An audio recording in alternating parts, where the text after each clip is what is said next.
ಸ್ವತಂತ್ರ ಭಾರತದಲ್ಲಿ ರಚನೆ ಆಗಿರುವಂಥ ಅಂಬೇಡ್ಕರ್ ಬರೆದಿರುವಂಥ ಸಂವಿಧಾನದಲ್ಲಿ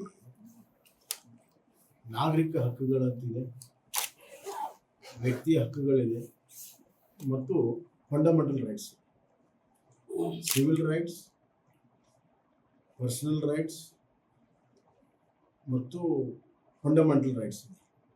ಇವೆಲ್ಲದರ ಉಲ್ಲಂಘನೆ ನಾಳೆ ಅವರು ಮಂಡಿಸಿರುವಂಥ ಕಾನೂನಲ್ಲಿ ಸಾರ್ವಜನಿಕ ಸ್ಥಳಗಳು, ಸಾರ್ವಜನಿಕ ಆಚರಣೆಗೆ ಕೊಡದೆ ಕೊಡ್ತಾರೆ. ಈ ದೇಶದ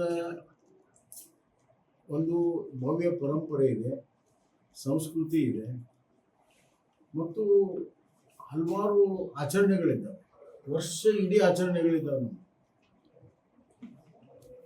ನಮ್ಮ ಹಬ್ಬಗಳನ್ನು ನಾವು ಅರ್ಥಪೂರ್ಣವಾಗಿ ಆಚರಣೆಯನ್ನು ಮಾಡಿ ಜನರನ್ನ ಜೋಡಿಸುವಂಥದ್ದನ್ನು, ದೇಶದಲ್ಲಿ ಏಕತೆಯನ್ನು ಸಾಧನೆ ಮಾಡುವಂಥ ಒಂದು ಪ್ರಕ್ರಿಯೆ.